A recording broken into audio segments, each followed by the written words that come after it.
ఎవరు ఎవరికి తోడవుతారో ఎప్పుడెందుకు విడిపోతారో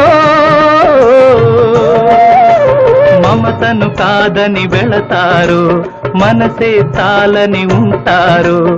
ఎవ్వరి పయనం ఎందాకో అడగదు ఎవ్వరిని బదులే దొరకదని అడగదు ఎవ్వరిని బదులే దొరకదని